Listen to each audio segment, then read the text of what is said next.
దేవునికి మహిమ ఘనత ప్రభావములు కలుగును గాక. మరొక ఉదయకాల సమయము, మేల్కొల్పు ప్రార్థన సమయము, దేవుడు తరుణాన్ని కృపా గడియలు మనకి ఇస్తూ ఉండగా, మరి ఈ యొక్క సహవాసంలో మనం అందరం కూడా పాలిభాగస్థలం అవుదాం.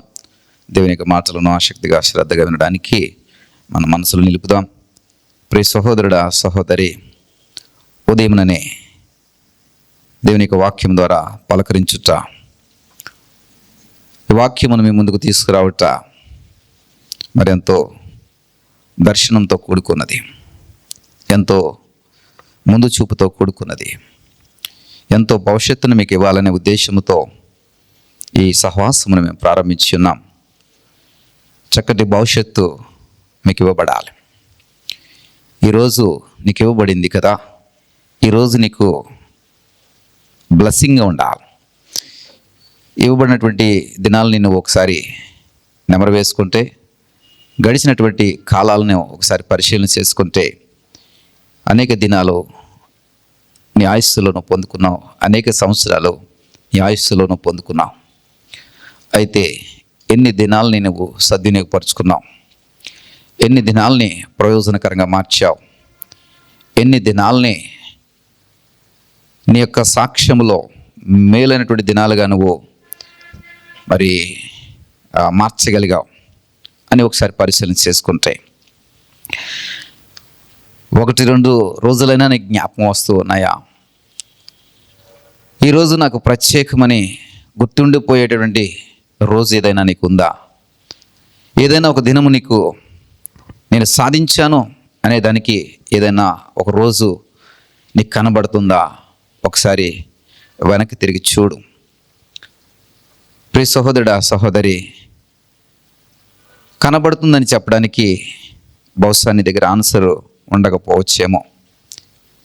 గల కారణం, రోజులన్నీ కూడా వృధాపరుచుకున్నాం, రోజులన్నీ కూడా వ్యర్థపరిచావు, సమయం అంతా కూడా దుర్వినియోగపరిచావు. ప్రియ సహోదరుడా, సహోదరి,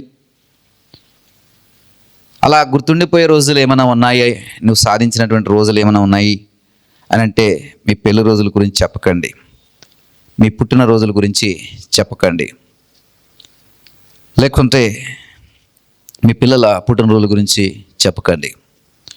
నువ్వు సాధించినవంటూ ఏమైనా ఉన్నాయా?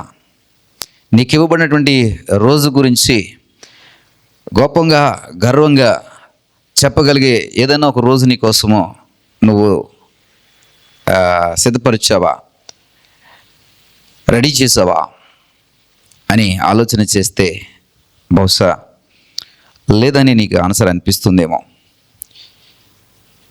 ఈ మేల్కొలుపు ప్రార్థన ద్వారా మీ ప్రతిరోజును కూడా నేను దీవెనకరంగా మార్చాలని దేవుని యొక్క దర్శనమును బట్టి, సంకల్పాన్ని బట్టి ఈ వాక్యాన్ని మేము ముందుకు తీసుకొస్తున్నాను. ఈ వాక్యము ద్వారా నీ రోజును ప్రారంభించు, ఈ వాక్యము ద్వారా నీ దినచర్యలను ప్రారంభించు, ఈ వాక్యము ద్వారా నీ ఆలోచనను సరిచేసుకో, ఈ వాక్యము ద్వారా నీ ప్రవర్తనను సరిచేసుకో, ఈ వాక్యము ద్వారా నీ స్థితిగతులను ఒకసారి మార్చుకోవడానికి ప్రయత్నం చేయి. ప్రియ సహోదరుడా, నువ్వు ప్రతిరోజును కూడా ఒక వండర్ఫుల్ రోజుగా మార్చుకోగలుగుతావు, గుర్తుండిపోయే రోజుగా మార్చుకోగలుగుతావు. ఉదయం వచ్చింది, సాయంత్రం వచ్చింది, ఏమైందిరా అంటే ఏమీ లేదు. ప్రియ సహోదరుడా, సహోదరి, లేచాం, తిన్నాం, ఈ విధంగానే కాలయాపన అయిపోతున్నటువంటి పరిస్థితులే కనబడుతున్నాయి. ఇవ్వబడిన ప్రతి క్షణాన్ని, ఇవ్వబడుతున్న ప్రతి సమయాన్ని సద్వినియోగపరుచుకుని, ఎస్, నేను ఈ రోజున గొప్ప సాక్ష్యంగా నేను మార్చాను అనే దానికి ఏమన్నా గుర్తుండిపోయేటువంటి రోజులు ఉంటే కనుక దేవునికి మహిమ చెల్లించు. లేకుంటే కనుక ఇంకా చక్కటి భవిష్యత్తు దేవుడికి ఇస్తూ ఉన్నాడు. చక్కటి భవిష్యత్తును మీకు ఇవ్వడానికి ఈ మేల్కొల్పు ప్రార్థన సహవాసాన్ని మేము ప్రారంభించామని ఈ మెసేజ్ ప్రారంభంలో చెప్పాను. కాబట్టి ఈ రోజు నుండైనా చక్కటి భవిష్యత్తును నిర్మించుకోవడానికి ప్రయత్నం చేయండి. యెషయా గ్రంథము 26వ అధ్యాయం 7వ వచనంలో, నీతిమంతుల్లో పో మార్గము సమముగా ఉండును, నీతిమంతుల త్రోవను నువ్వు సరళము చేయుచున్నావు. నీతిమంతులు పోయేటటువంటి మార్గం ఎలాగుంటుందంటే సమముగా ఉంటుంది. వారు వెళ్ళేటువంటి త్రోవను ఆయన సరళము చేస్తూ ఉన్నాడట. గమనించండి, ఈ నీతిమంతులు పోయే మార్గము సమముగా, నీతిమంతులు పోయేటటువంటి త్రోవ సరళము చేయబడుతుందంట. ఉదయముననే దేవుని యొక్క వాక్యము ద్వారా మిమ్మల్ని తట్టి లేపి దేవుని యొక్క నీతిలోనికి మిమ్మల్ని నిలబెట్టాలని, దేవుని యొక్క మరి వాక్యమును బట్టి మిమ్మల్ని సరిచేసి నీతిమంతులు అనేటువంటి ముద్రను మీకు వేయాలని, దేవుని యొక్క ముద్రను మీకు వేయాలని ఈ ప్రయాసను మేము కలిగి ఉన్నాం. ఈ విధముగా నీతిమంతులు అనే ముద్రను మీకు వేయడం ద్వారా మీ యొక్క మార్గములు సరళం చేయబడతాయి. మీరు పోయేటటువంటి మార్గములు సమముగా చేయబడతాయి. అంటే నువ్వు చేసే ప్రతి ప్రయత్నము కూడా సఫలముగా ఉంటుంది, ప్రయోజనకరంగా ఉంటుంది, మేలు చేసేదిగా లేదా ఉపయోగపడేదిగా ఉంటుంది.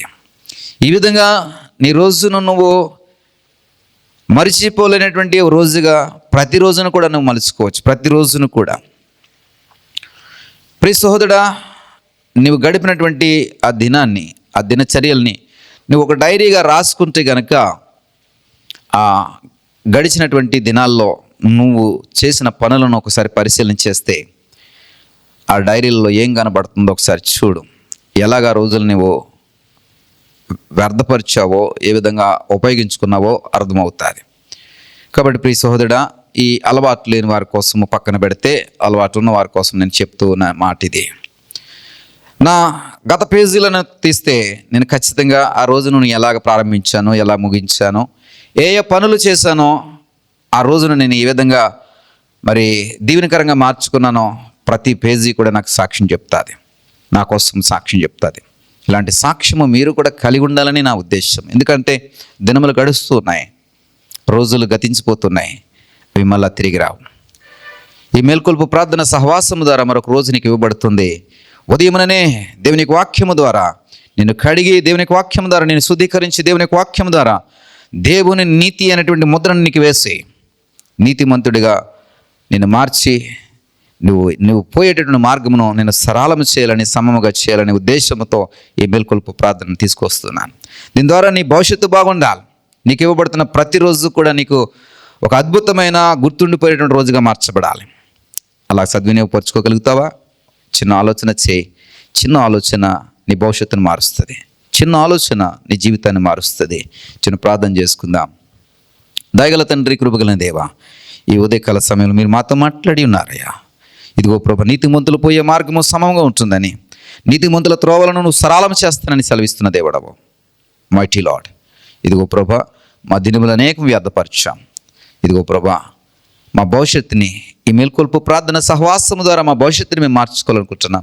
మా రోజును, మాకు ఇవ్వబడిన దినమును దీవెనకరంగా మార్చుకోవాలనుకుంటున్నాం బాబు.